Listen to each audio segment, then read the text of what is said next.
I have made a terrible life choice.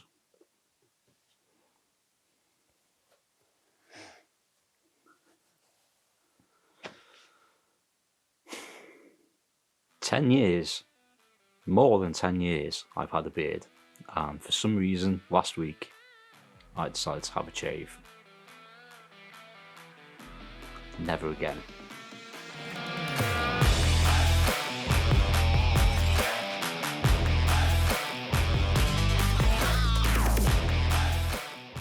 Links are down below for anything I mention in this video. Just a quick one today. So if you're watching this video, then you, like me, have probably been trying to figure out a VMount solution for your camera rig. I spent copious hours watching numerous videos for all different camera systems, trying to figure out the best way of attaching the battery to the rig.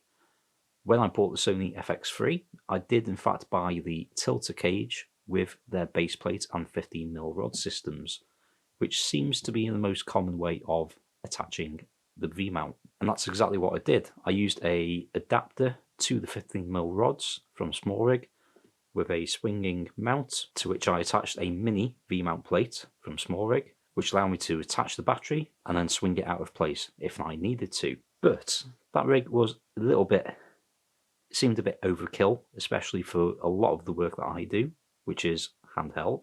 So I was just playing around a few weeks ago with the V-mount plate, and it turns out that I can directly attach it to any of my camera cages.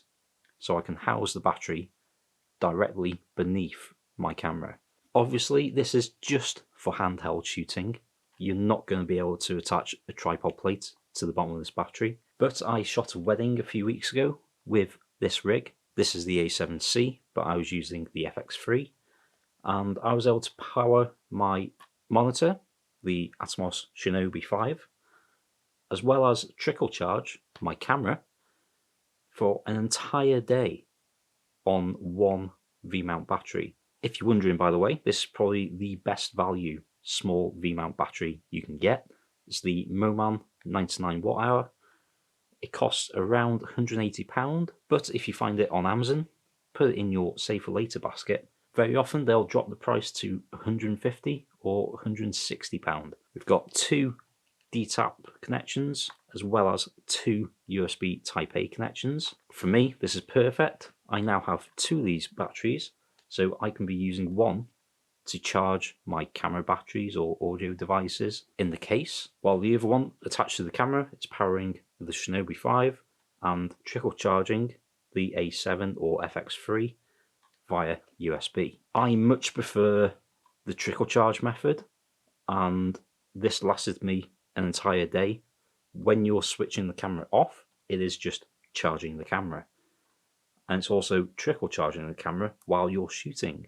And even at the end of that full wedding day, I still had 30 to 40% left on the FX3's battery. In terms of use with this rig, I love it. The battery being directly beneath the camera rather than off at the back or to the side in some cases means the centre of gravity is exactly where you want it to be. You can get some very stable shots, and if you do run out of power, you just need to unplug two cables, disconnect the battery, and then slide in the next one. And you're back in business. It's so simple. But the main reason that I like to trickle charge the camera is that I'd much rather have a genuine battery in the camera. I've heard some horror stories in the forums and Facebook groups about people frying their brand new Sony FX3s, and I would rather not do that. So I prefer to have an actual battery in the camera. This also means that if the battery dies while it's recording, it's actually going to take the time to save the file that's currently recording before shutting off the camera. Whereas if you're on a D-tap adapter, if you're recording a 2-hour presentation and the V-mount runs out, it's just going to stop and it is not going to record the file.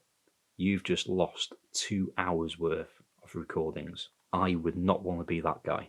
So there we go. Like I say, a very quick and simple video this time around. If you're interested in building this rig, I'll leave links to both the VMount plate and the Moman 99 Wh battery in the description down below. Otherwise, if you have a similar or maybe even better solution, do let me know. I'm always looking for simpler solutions to things. Aren't we all? So there we go. Thank you very much for watching. Hope you enjoyed it. Hope you may have found it useful. If you like this video, please do give it a thumbs up and hit subscribe if you want to see more videos like this. And if you've got any questions, do leave a comment down below. I do try and get back to everyone. Otherwise, be good, stay safe, get shooting, and I'll see you in the next one.